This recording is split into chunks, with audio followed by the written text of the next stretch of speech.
कर्मयोग क्या है, इसे कैसे समझें? क्या गृहस्थ जीवन छोड़े बिना सन्यासी हुआ जा सकता है?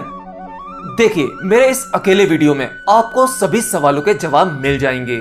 लेकिन कर्मयोग समझने से पहले आपको समझना होगा जो भगवान श्री कृष्ण ने अर्जुन को 3 योग के बारे में बताया था: कर्मयोग, ज्ञान योग, भक्ति योग। हालांकि इस पर मैं पहले भी बोल चुका हूं, लेकिन शायद इतना डिटेल में नहीं बोला होगा। और मेरे लिए आप बहुत इंपॉर्टेंट हो, आपके सभी सवालों का जवाब आपको मिलना चाहिए। धर्म की ये बातें क्लियर होना बहुत जरूरी है। तो एनीवे, शुरू करते हैं। भगवत गीता एक संपूर्ण ग्रंथ है। मनुष्य में जितने भी स्वभाव होते हैं, हर एक स्वभाव के लिए इस गीता में ज्ञान उपलब्ध है। भगवत गीता किसी व्यक्ति विशेष के लिए नहीं है, यह वह विज्ञान है जो संपूर्ण मानव जाति के कल्याण के लिए है। भगवत गीता की जितनी व्याख्याएं हुई, जितनी भी टीकाएं लिखी गईं, लोगों ने अपने अपने अनुभव से इसका वर्णन किया, तो उनका वर्णन उनके हिसाब से बिल्कुल सही है। लेकिन इसके बावजूद अक्सर हम लोगों के सवाल होते हैं कि भगवत गीता में दिया हुआ ज्ञान, इसमें बताए गए तीनों योग, कर्म योग, भक्ति योग और ज्ञान योग, इन योगों में से हमारे लिए कौन सा परफेक्ट योग है? यानी मेरे लिए कौन सा मार्ग हो सकता है जिससे मैं ज्ञान को उपलब्ध हो पाऊं? देखिए, हम साधारण से इंसान जब भी किसी गुरु के प्रवचनों को सुनते हैं या कोई ग्रंथ पढ़ते हैं, तो गुरु द्वारा दिया गया वो ज्ञान और ग्रंथों में पढ़ा हुआ वो ज्ञान हमें सही लगता है, उचित लगता है, और हम यह समझ लेते हैं कि ये मार्ग बिल्कुल सही है। इस मार्ग से मुझे सत्य की प्राप्ति हो सकती है, मैं ज्ञान को उपलब्ध हो सकता हूँ, क्योंकि ये आपको सही लगा, वो तर्क आपको उचित लगे। लेकिन अक्सर ऐसे में गलतियां हो जाती हैं, हम अपने रास्ते से भटक जाते हैं। असल में हमारे लिए जो उचित मार्ग है, हम वहां से भी भटक सकते हैं। या तो आप अपना मार्ग जान ही नहीं पाते और फिर पूछते फिरते हो कि मोक्ष के लिए, ज्ञान के लिए हमारे लिए उचित मार्ग कौन सा है। देखिए, आप केवल इतना समझ लीजिए, अगर आपके पास में कोई जीवित गुरु उपलब्ध है और वह आपका समय समय पर मार्गदर्शन करता है, तो आपको कहीं बाहर मार्ग ढूंढने की जरूरत नहीं है। आपके लिए उचित मार्ग आपका गुरु ही है।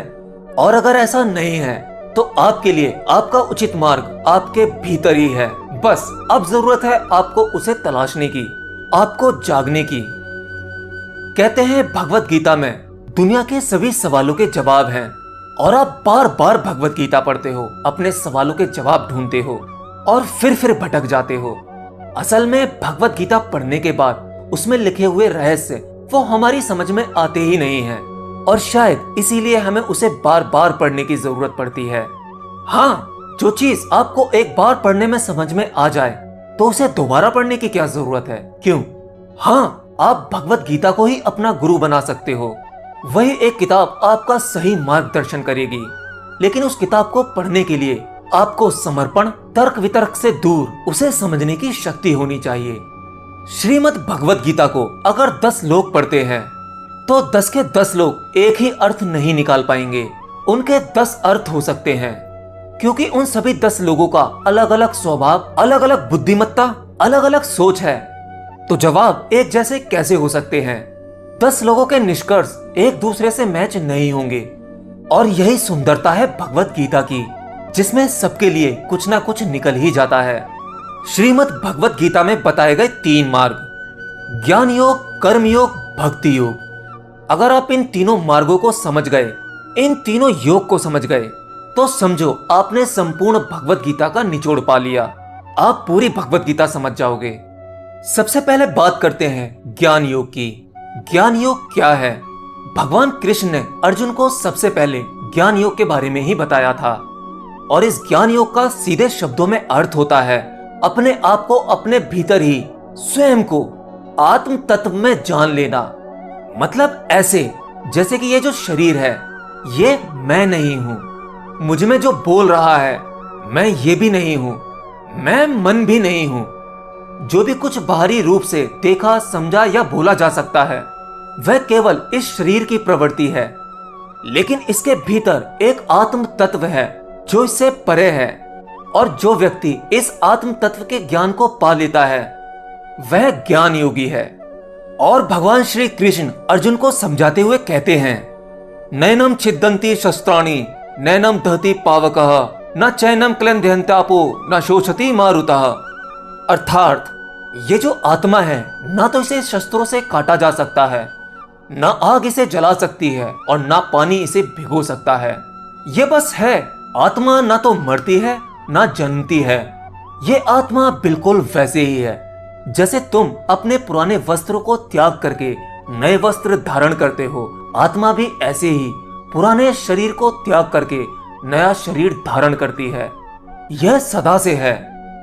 देखिए, अब यहां तक तो आप समझ गए होंगे ज्ञान योग के बारे में, लेकिन वैसे ही समझे होंगे जैसे अर्जुन समझा था।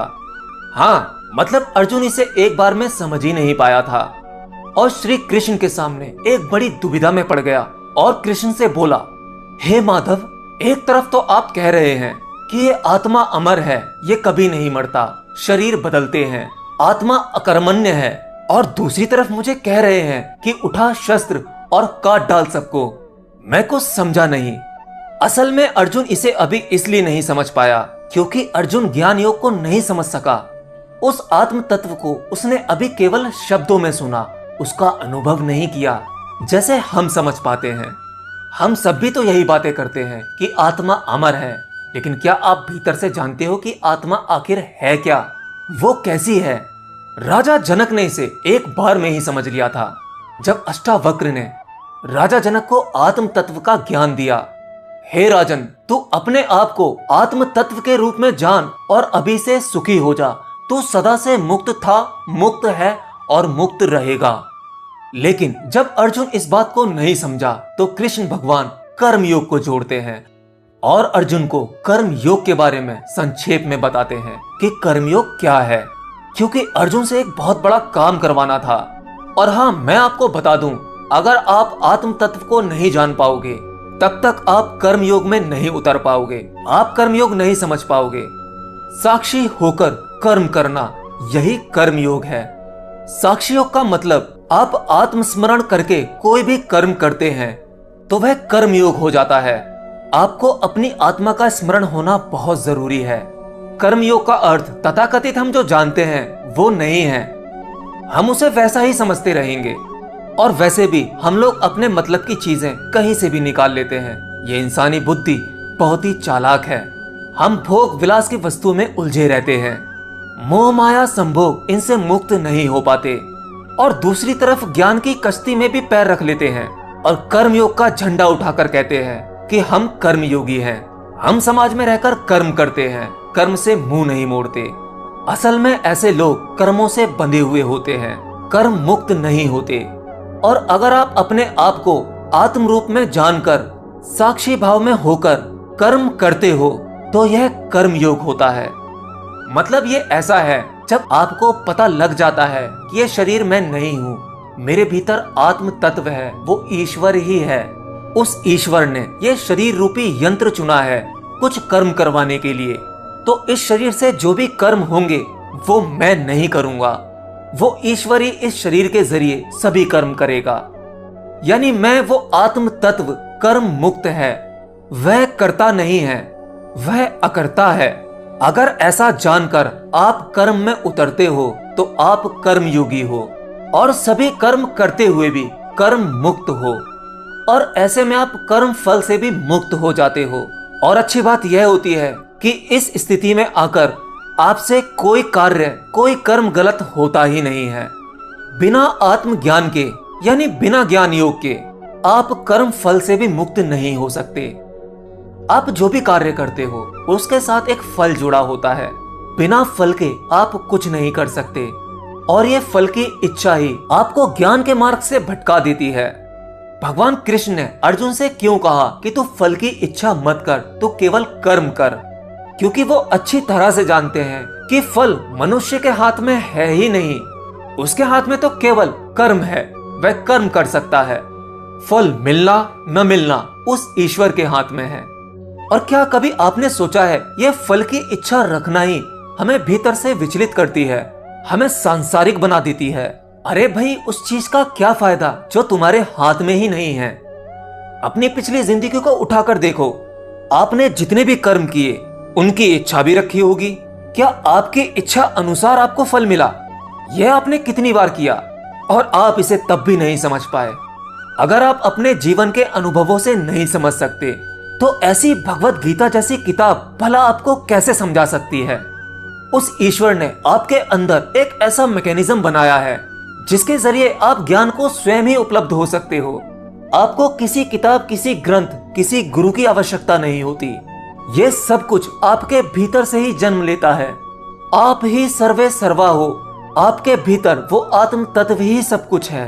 तो कर्म योग का अर्थ है स्वयं को आत्मा रूप में जानकर निष्काम कर्म करना। निष्काम मतलब फल की कोई इच्छा ना होना। यह कर्म योग है।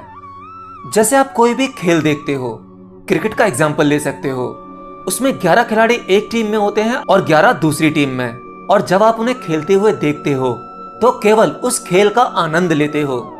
आपके सामने कर्म हो रहा है, कोई क्रिया हो रही है और आप उस कर्म, उस क्रिया का मजा ले रहे हैं। अगर आप अपने भीतर ही ऐसा भाव रख पाए, ऐसा जान पाए, जैसे आपसे कोई भी कार्य हो, आप कुछ भी करें, सामाजिक कार्य हो, अपने ऑफिस, दफ्तर, घर, परिवार, कहीं पर भी आप कुछ भी करें, तो केवल अपने आप को दूर खड़ा खिलाड़ी की तरह देखें। आप अपने आप को ऐसे देखें कि ये शरीर है, ये कार्य कर रहा है, समाज में रहकर कितनी सारी चीजें करता है और मैं इसे देखने वाला दृष्टा हूँ।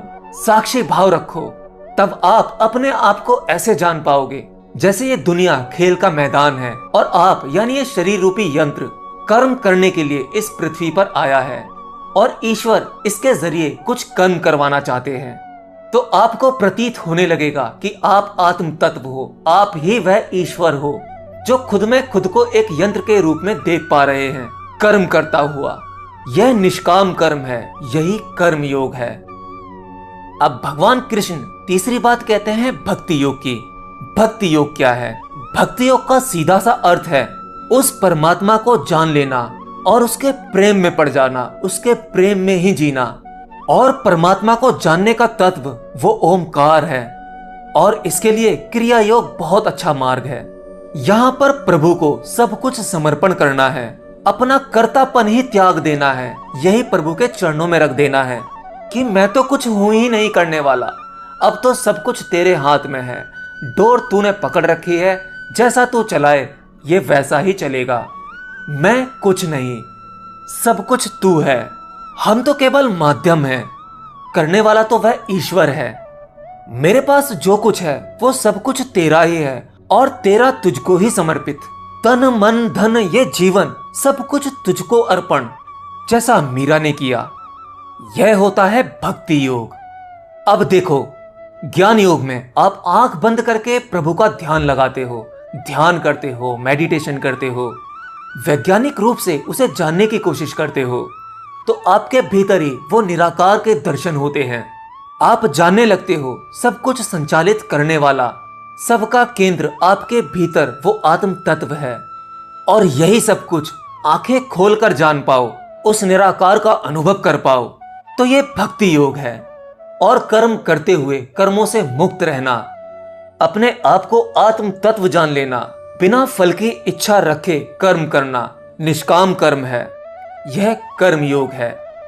यह तीनों योग एक दूसरे के पूरक हैं। तभी तो भगवान श्री कृष्ण ने अर्जुन को तीनों योग का ज्ञान दिया था। अगर कृष्ण चाहते तो उन्हें केवल कर्म योग समझाकर गीता समाप्त कर सकते थे, लेकिन कृष्ण जानते थे कि भगवत गीता संपूर्ण मानव जाति का कल्याण करेगी, तो उन्होंने तीनों योग के बारे में बताया। हाँ, किसी एक मार्ग पर आप चल सकते हैं, लेकिन उस पर चलकर भी आप तीनों ही योग के बारे में जान जाओगे। तीनों में से कोई एक मार्ग भी आपको बाकी दोनों मार्ग का अनुभव जरूर कराएगा। एक जान गए तो सब जान जाओगे। जब तो आप किसी भी ज्ञानी से पूछो, वो तीनों योग के बारे में बता सकता है, कर्म योग, भक्ति योग और ज्ञान योग। और अंत में ये एक ही जगह जाकर खत्म होता है, उस निराकार, उस ईश्वर पर। देखिए, अब मैं वापस एक पॉइंट पर आता हूं जो मैंने आपको शुरू में बताया था। अगर आप ऐसी भावना रखकर कर्मयोग, ज्ञान योग और भक्ति योग को जानकर अपना जीवन जीना शुरू कर देते हैं, तो आप घर में रहकर भी, अपने परिवार के साथ, समाज के साथ रहकर भी एक सन्यासी जीवन जी सकते हैं। आप साधारण इंसान की तरह ऑफिस जा सकते हैं, लोगों